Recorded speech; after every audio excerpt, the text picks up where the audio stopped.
Babes, I am literally breathless. We need to talk about the girth check because my eyes are still burning and my brain is absolutely short-circuiting. I mean, I've never in my life seen a more unhinged morning routine. But babes, welcome back. We love you, we see you, and babes, we hope you have an amazing weekend. Yes. Welcome to the Snark side, Snark Squad. I hope you have your drinks on deck because, babes, we certainly do. And yes, they are frozen margaritas. Obviously, we are double fisting frozen margaritas because it is just elite summer behavior. I mean, it is a scientific fact. It really is. Wait, why does every drink somehow taste infinitely better when it's, like, blended with ice? It makes no sense, but it hits so different. Well, it's a sensory distraction, right? Like the slushy consistency physically forces you to slow down so you don't get a brain freeze. You literally cannot stress about a reality TV dumping when your forehead is entirely frozen. Oh my God, that is so true. It forces you to be present. And we are fully committed to summer baddie energy this weekend. No stress, just vibes. Because, babes, we have had the most amazing day. A trip and a half, honestly. We are in New York, our niece is here with us, and we are just like running feral through the city. We took her to the Mermaid Parade in Coney Island today. And Snark Squad, I cannot even begin to explain the joy. It was a massive sensory explosion. Right. The incredible costumes, the creativity, the colors. I saw a woman with a full living coral reef balanced on her head. Like the energy was unmatched. And it being Pride Month, the whole entire experience just felt like this joyful, massive celebration of radical self-expression. Exactly. People were out there, completely vulnerable, entirely comfortable in their own skin, celebrating exactly who they are without a single ounce of hesitation. Which is so funny to me because you take that vibrant, unapologetic energy and compare it to the deeply insecure, suffocating, closed-off paranoia of the Love Island villa right now. Oh, the contrast is stark. Right. Like at the parade, people are wearing seaweed and pasties and living their absolute truth. In the villa, these islanders are terrified of their own shadows. Exploring a connection is treated like high treason. It's so true. They are entirely governed by fear. But okay, wait. Before we get into the villa, I have to talk about what we did after the parade. Oh boy. Babes, we went to Solstice in Times Square. We basically did yoga with hundreds of people in the middle of Times Square. And by yoga, she means we attempted to hold a warrior pose while fighting for our lives against the smell of roasted nuts and exhaust fumes. Stop, I thought it was magical. You're surrounded by hundreds of strangers, breathing in unison, right under the flashing billboards. It felt really grounding. I mean, sure, it was visually spectacular, but it was also slightly ridiculous, let's be real. How was it ridiculous? You're attempting inner peace, right. But in your peripheral vision, there's an unlicensed Elmo arguing with a pedicab driver over turf. It's absolute chaos. Though I will admit, the elite people-watching opportunities made it worth it. The people watching was top tier. Oh. But we had to give our niece the full New York experience, which obviously meant stopping for our authentic New York pizza. The structural integrity of a New York slice is a marvel of food science. It really is. Babes, that first bite, the way you do the perfect fold, so the grease creates a little river but doesn't ruin your outfit, and the cheese pull. We had a massive debate over this because people always argue if New York pizza is actually the best or just hyped up. It is the best. It's the mineral content in the tap water used in the dough, I swear. I argue it's the sheer speed of those ancient ovens. You cannot replicate that specific char anywhere else. Plus, pizza just somehow tastes better when it's heavily seasoned with the ambient stress of the city. Okay, that is so valid.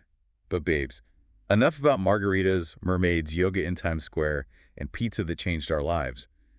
We have to pivot.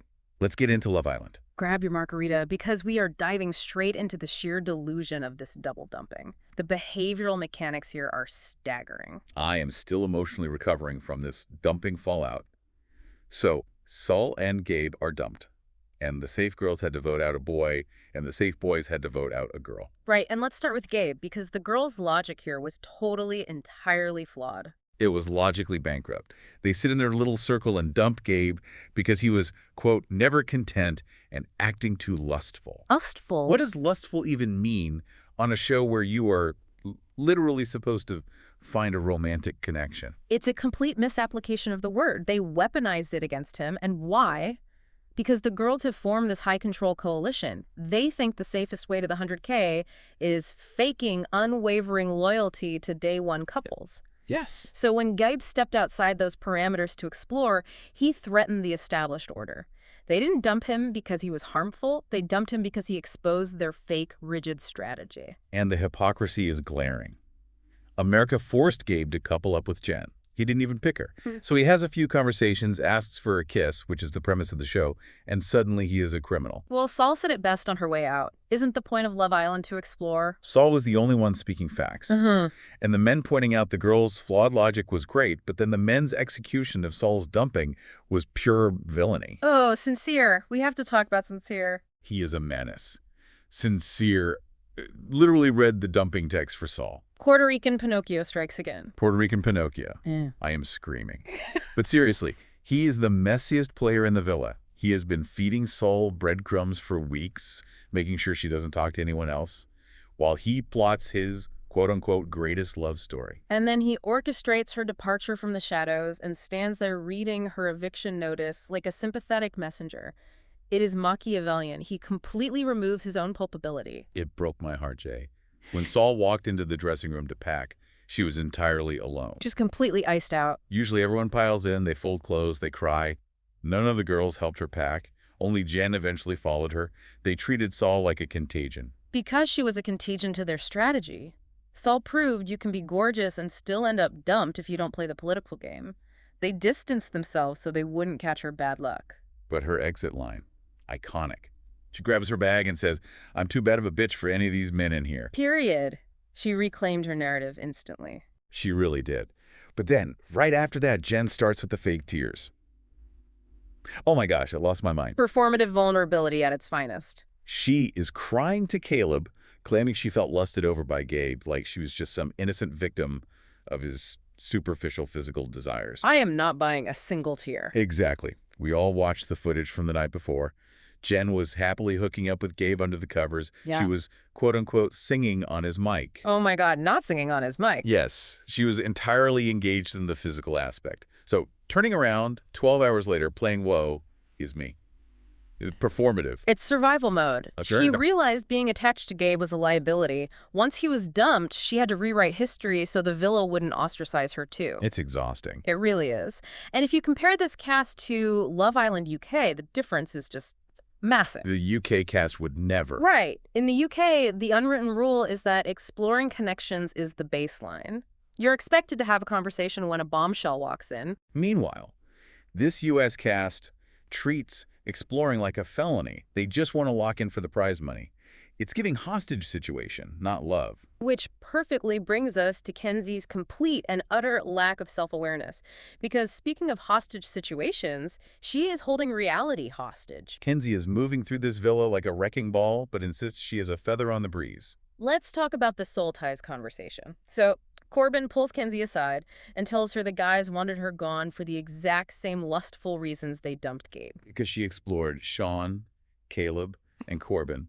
She was doing bedroom gymnastics. And Kenzie looks him dead in the eyes, zero irony, and says, "I'm not lustful." I had to rewind my TV. I was screaming at the screen. How do you say that with a straight face while aggressively pursuing multiple guys? It's pure cognitive dissonance. She views herself as this well-intentioned girl looking for love, so she just rejects the reality of her own highly physical actions to protect her ego. But when she gets defensive, it gets so weird. The internet has been calling this out, but she bizarrely puts on this blasphemy.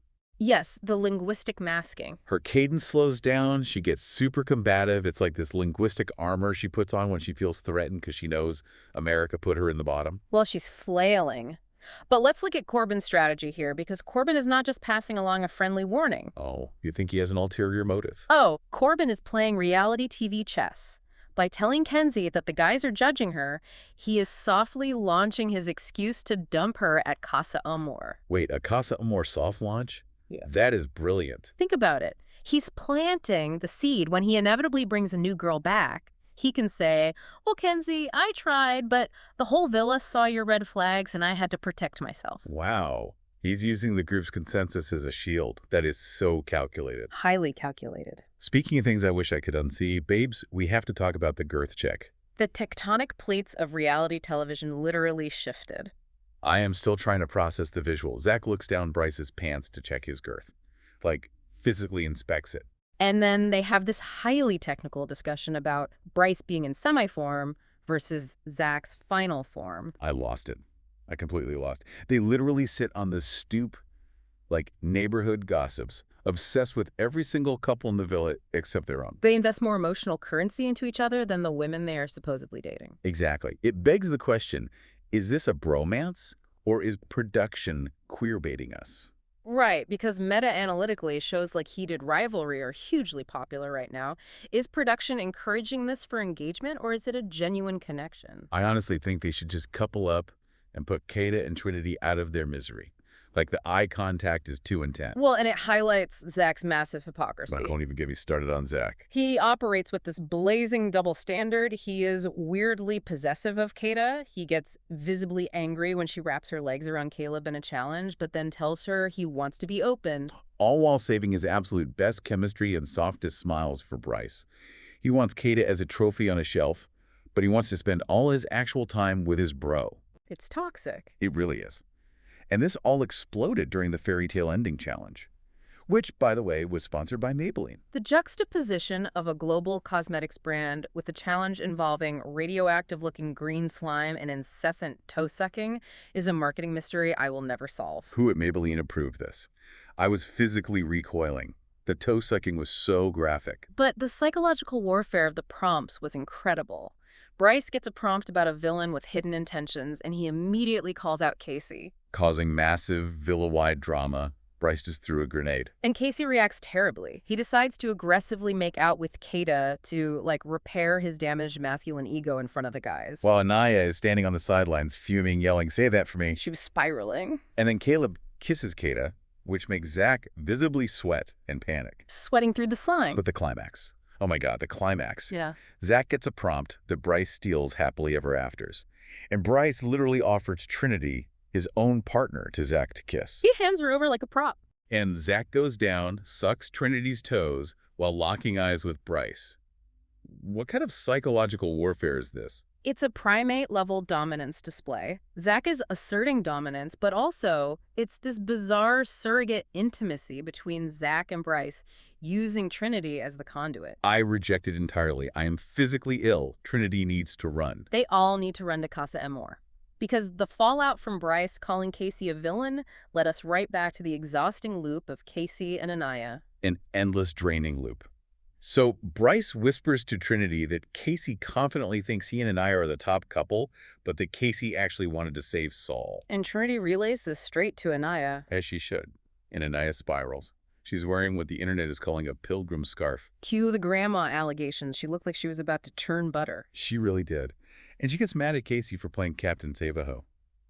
But, Jay, I have to defend Anaya here. Dating as a dark-skinned black woman on reality TV causes deep structural insecurities. Historically, they are picked last or used as placeholders. So when Casey plays these half-truths, saying one thing to her and another to the boys, it is massively triggering. I completely validate her heavy burden and her triggers. However, I'm going to defend Casey's actions as a trauma response survival mechanism. A survival mechanism by lying. Yes, because every time Casey attempts to play the game properly and explore, Anaya throws a scorched earth tantrum. She has created an environment where honesty results in immediate punishment, so he lies to keep the peace.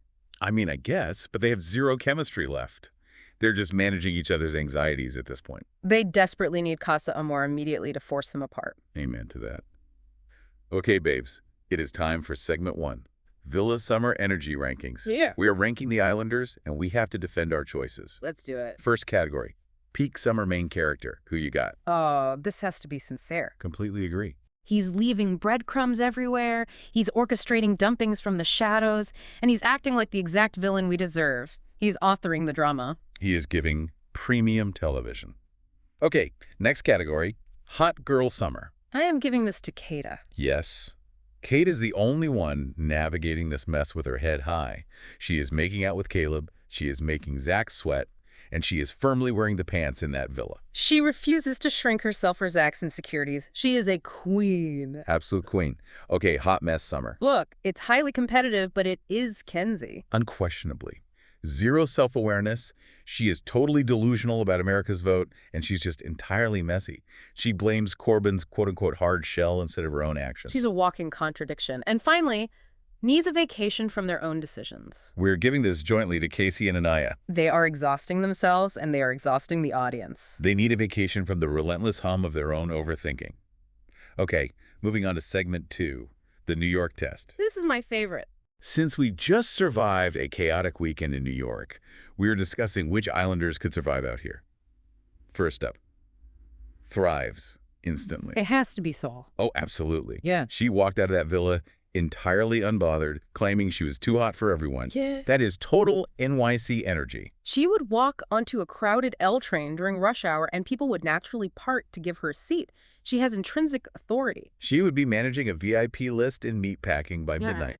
Okay, who would get lost in 10 minutes? Caleb. Bless his heart, but Caleb. He is entirely too malleable. He is easily influenced by Sincere in the villa, so out here, he would definitely get scammed in Times Square. He'd buy a $40 mixtape and end up on the ferry to Staten Island with no idea how to get back. He's a chronic people pleaser. New York would eat him alive. Okay, who would start drama in Times Square? This is Zach's category. I can vividly see it. He would be policing everyone's behavior. He'd be standing in a crosswalk trying to enforce unspoken pedestrian rules, getting into a screaming match with a hot dog vendor, while simultaneously instigating fights with tourists. A catastrophic meltdown. And finally, who would end up going viral? Bryce. Because he has a bizarre lack of inhibition. Right. He would probably go viral on the Subway Creatures account for sucking toes on the Downtown Express train or doing a girth check in Washington Square Park, something equally unhinged. He'd be a meme in 24 hours. Okay, let's pivot to segment 3, Pride Parade of Red Flags. Because the warnings this episode were glaring. Let's isolate the biggest offenses. Red flag number 1. Sincere acting as the villa therapist for Caleb. He pulls Caleb aside, tells him to explore Kata, but it's not good advice. It's actively plotting his own manipulation to weaken Zach's couple. It is deeply manipulative. The concern level is astronomical. Would you forgive it? In the real world, unforgivable. On Love Island, I forgive it because it is great TV. It's phenomenal TV. Yeah. Red flag number 2. Zach's toxic possessiveness. This one is actually concerning. He tells Caleb to chat with Kaida, but then gets visibly angry and gaslights Kaida for enjoying the kiss. It's coercive control. He punishes her for doing what he told her to do.